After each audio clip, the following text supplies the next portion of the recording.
প্রথমত এবং প্রধানত আমরা সবাই আমাদের পরিবারকে বিশেষভাবে মনে করতে চাই, কারণ আমরা পৃথিবী থেকে বেশ দূরে আছি এবং এখনও তাদেরকে হাই বলার সুযোগ পাইনি।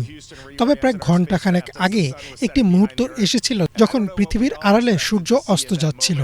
সেখান থেকে আস্ত পৃথিবীটা এক মেরু থেকে অন্য মেরু পর্যন্ত দেখা যাচ্ছিল। আফ্রিকা দেখা যাচ্ছিল, ইউরোপ দেখা যাচ্ছিল। ওটা ছিল সবচেয়ে চমৎকার একটি মুহূর্ত, আর এই দৃশ্য আমাদের চারজনকেই একেবারে স্তব্ধ করে দিয়েছিল। আমাদের জন্য সবচাইতে বড় বিষয়গুলোর একটি ছিল সলিড রকেটগুলোর যাত্রা কতটা মসৃণ ছিল তা দেখে। আমরা সবাই খুব অস্থির বা ঝাঁকুনিপূর্ণ একটি রাইড এবং তীব্র অনুভূতির জন্য প্রস্তুত ছিলাম।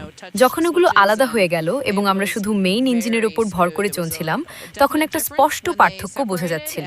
তবে তা ছিল কেবল একটি স্থির গর্জন এবং এক দারুণ অভিজ্ঞতা। চারপাশে এক বিশাল বিস্ময় আর ঘোর কাজ করছিল। আমার কাছে এটা সত্যিই অসাধারণ। আমি গতকালও তাদের বলছিলাম যে এখানকার পরিবেশটা আমার ভীষণ ভালো লাগছে। আমার মনে হচ্ছিল, ইস, যদি আরো আগে এখানে আসতে পারতাম। এখানকার দৃশ্যগুলো অবিশ্বাস্য রকমের সুন্দর।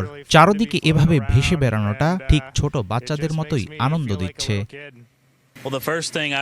এই মিশনের একটি বিশেষ দিক হলো মহাকাশচারী হিসেবে এই সময়ে নিজের দেশের সেবা করার মাধ্যমে আমরা নিজেদের এমন একটি মিশন উপহার দিতে পারছি যা আমরা সারা জীবনের জন্য আগলে রাখতে পারবো।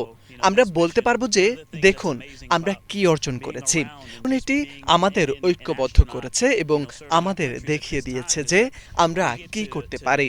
শুধু আমাদের মত পার্থক্যগুলোকে দূরে সরিয়ে রাখাই নয়, বরং সেই ভিন্নতাগুলোকে একত্রিত করে এবং সবার শক্তিকে কাজে লাগিয়ে যখন আমরা মহান কিছু অর্জনের চেষ্টা করি, তখন আমরা কতটা সফল হতে পারি।